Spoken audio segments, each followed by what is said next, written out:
Panginoon. Ang salita ng Diyos. Salamat sa Diyos. Masaya tayong papasok sa tahanan ng buong Diyos. Masaya tayong papasok sa tahanan ng buong Diyos. Ako ay nagalak sa sabing ganito. Sa bahay ng Poon ay pumasok tayo. Sama-sama kami matapos sa titig. Ang tubuang lungsod, ito ang Jerusalem. Masaya tayong papasok sa tahanan ng buong Diyos. Dito umaakot ang lahat ng alagad. Ibig Israel upang manambahan. Ang hangaon ay pasalamatan pagkat ito'y utos na dapat gampanan. Doon din naroon ang mga hukuman ng hari hahatid sa tanan. Masaya tayong papasok sa tahanan ng buong Diyos. Ang kapayapaan nitong Jerusalem, sikapin sa Poon, yaoy idalangin. Ang nagmamahal, sa'yo'y pagpalain. Umayapa nawa ang banal na bayan. At ang palasyo mo ay maging iwasan. Masaya tayong papasok sa tahanan ng Dahilan sa aking kasama't katoto, sa'yo, Jerusalem, ang sabi ang kapayapaan dahilan sa templo ng buong ating Diyos, ang aking dalangin. Undan. Masaya tayong papasok sa tahanan ng Diyos.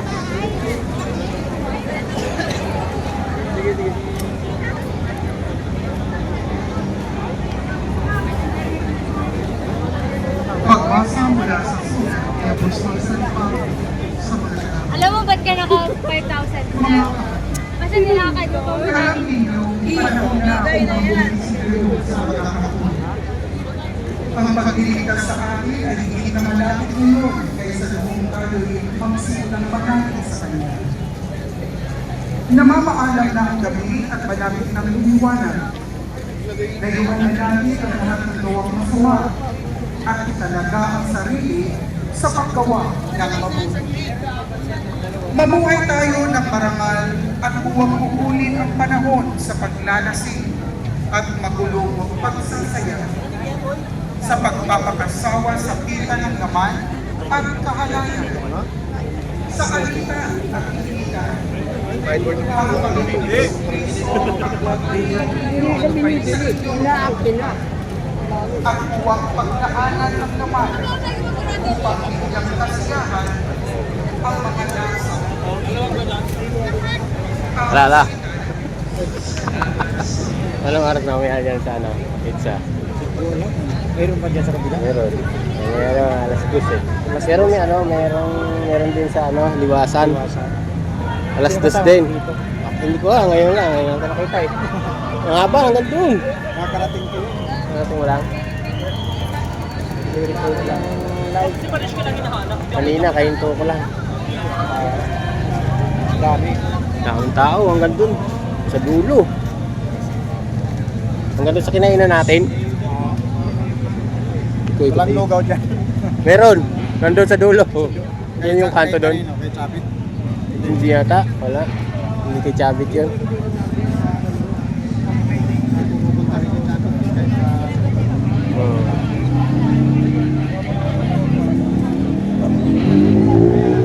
Ikot mo na kuha akong video. Ikot na dito. Yung mga bagong dating.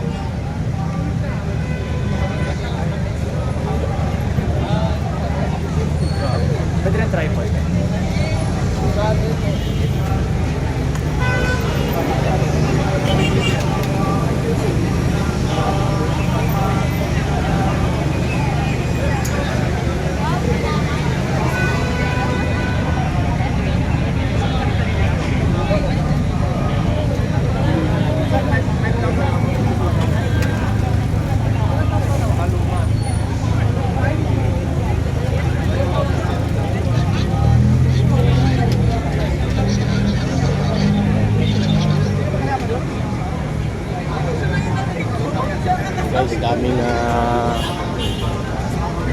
police.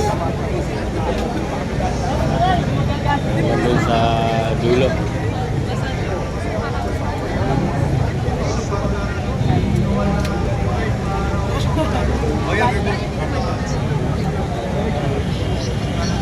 Social.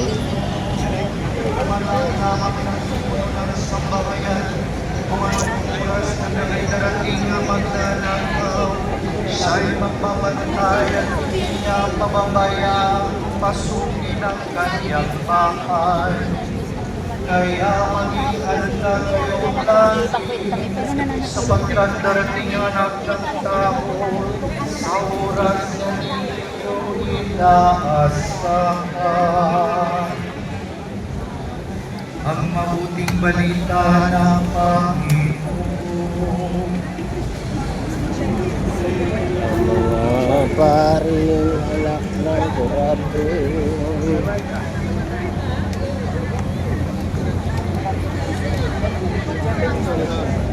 So ayan, may mga banyaga din na ano, ayan o. See? Banyaga na dumadayo na rito sa atin. Hihingi na naman daw ng pundalo. Yung silang.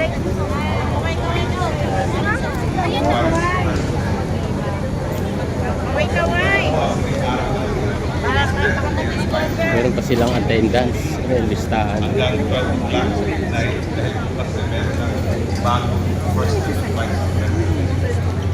So dito guys, meron akong nakitang mga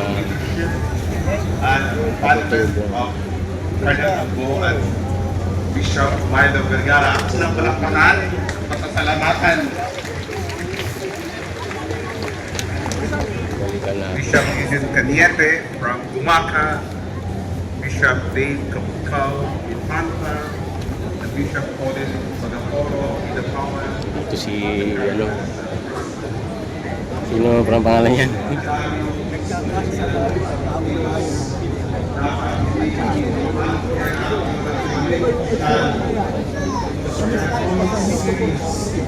Ang EDSA 1 na yan, nag-umpisa ng February 21, nung mahuli namin si Mike Aspirin. Ngayon, kaya security ni Bobby Hussein. Puhulihin na namin sila sa GHQ noon, February 22. So, anong nangyari? It was a God-given, bloodless people power revolution. But what happened? We missed that opportunity to unite. Kasi we opted to choose, no? People, politicians who were so vindictive. So mapapansin mo yung vicious cycle na pagbaba, ganito pa rin tayo. We're so polarized. Dapat nagkakaisa tayo. So if you're going to send a message to military in few words, ano po yun? Well, you're doing lahat ng yun pa rin ang sasabihin ko na you remain steadfast, you remain to protect the Constitution, the duly constituted of course. Thank you sir, thank you po. Thank you sir, thank you.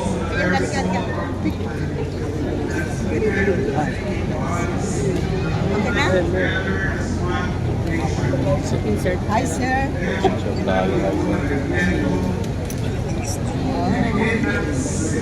Thank you.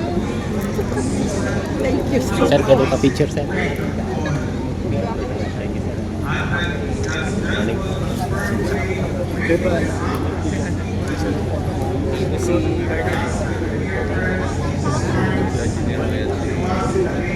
Gusto po kasi yung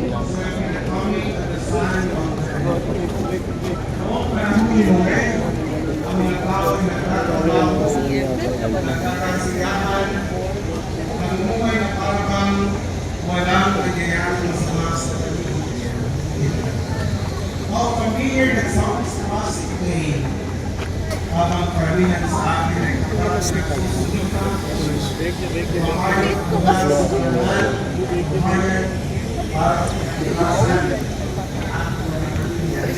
wala yun.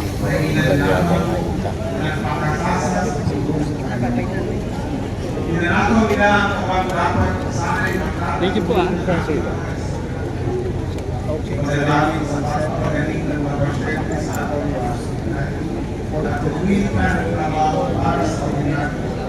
Jesus is telling us, magising kayo, open your eyes. Yeah, yung EDSA 1, it's all about yung corruption din panahon ng So, nag-break away yung military doon. Pero nag-start yun, nung nahuli ko nga sila Mike Aspirin at February 21 na alas 10 ng gabi. Hulihin na namin sila, yun na yung start na. Yung EDSA 2 naman, ito yung itinawid ni Angie Reyes, military, para ma-house naman yung Arab. Yun yung EDSA 2. Na maganda kasi buo yung armed forces. Walang united. Kaya nga sabi ko, forget it. Hindi rin na tayo nagkakasa. Kasi that Osipil that was created from soldiers fighting each other took many years to do. Namatay ako yan, November 10, December 3. 36 years of my death anniversary.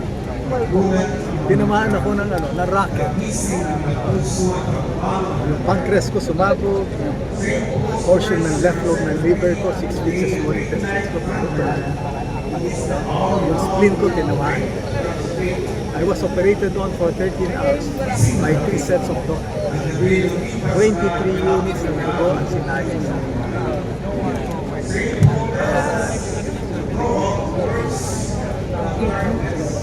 Ayan.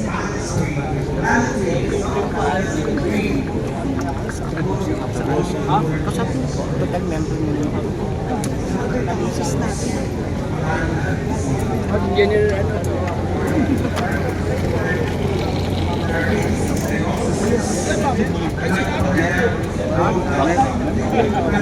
Hindi yan. Magalong. Ito ko na yung EDSA 1. Yan bro, na yung yan, yung sa military. Ayan, nagsalita.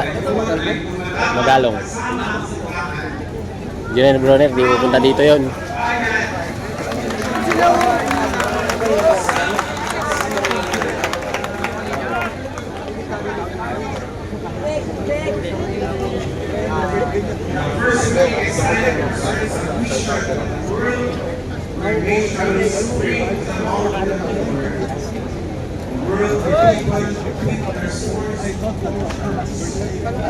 Sabi niya doon, sinalo you are the one Siyempre, ano ba yung last name ni Sir?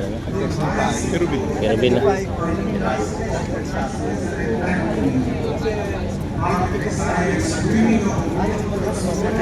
Kirubin.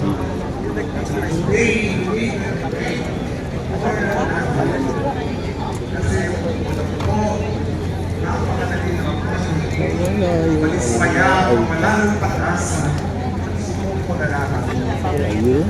Ang hirap magmahal ng bayan kapag paulit-ulit kang niluluko na mga dapat ay naglilingkod sa iyo. At tayo naman, paulit-ulit din tayo nagpapauto at nagpapaloko. But hear the words of the prophet Isaiah again. Come, let us walk in the light of the Lord. Kung ayaw magbago ng lipunan, tayo ang magsimula. Kung hindi magising ang mga nasa kapangyarihan, tayo ang unang gigising at hindi natin sila tatantanan hanggat hindi sauli ang kanilang mga hinakaw. Ibalik na yan, mga ninakaw! Pero Kirubin.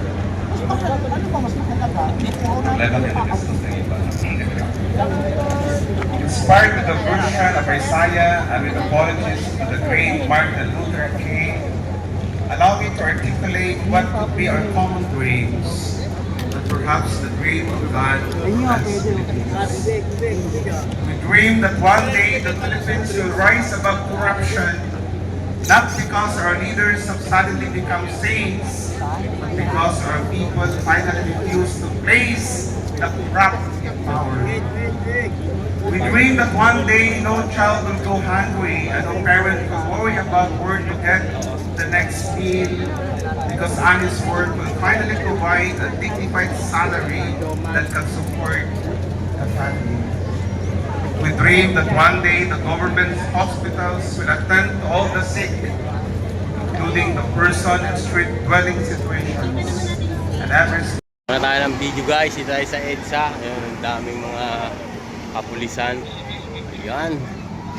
Rally ngayon dito guys, update tayo.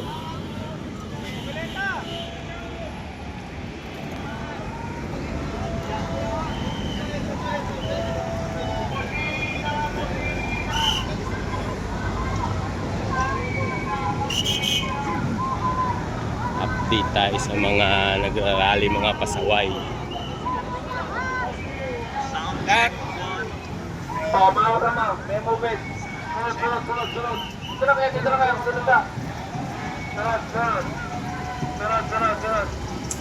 Ayan guys, ang daming tao.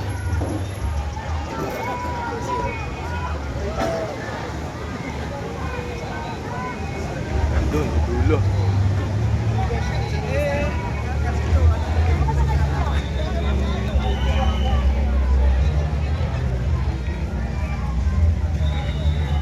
Datingan na. Galing ano yan, EDSA Shrine. So punta dito.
Meron dito rin sa kabila guys. Ayan, Ang guro ng bayan! Ang guro ng bayan! Ngayon ay lumalaban! Ngayon ay lumalaban! Ang guro ng bayan! I-kulong na yan! Mga kurakot! I-kulong na yan! Mga kurakot! I-kulong na yan! Mga kurakot! I-kulong na yan! Mga kurakot! I-kulong na yan! Mga kurakot!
UNPD, parang gano'n. It's not United Nations. I used to be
dynasties dahil dapat yung namumuno sa Pilipinas ay pamukha ng taong bayan, hindi yung pangulit-ulit na pangalan.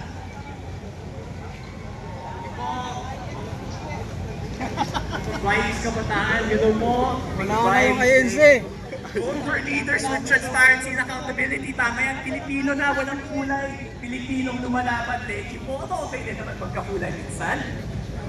Korap na gobyerno, dusa sa Pilipino, siniling, panagutin, dinastiya, politikal, wakasan, in defense of human rights and dignity movement, I-Defend. Maraming salamat sa mga kasama natin sa I-Defend na tumitindig.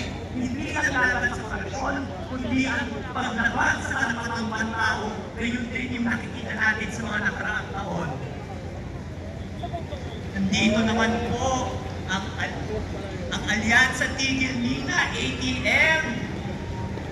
Gusto naman po yung mga tumitindig laban sa mga abuso sa ating kalikasan.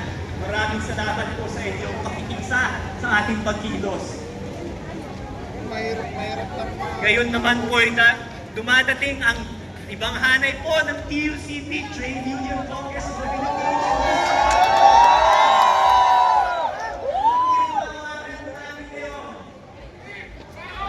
Tubig.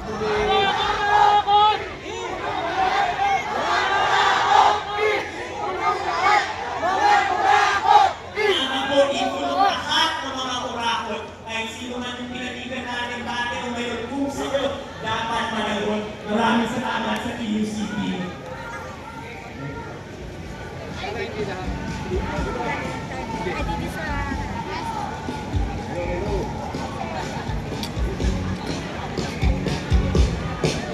Ikulong lahat!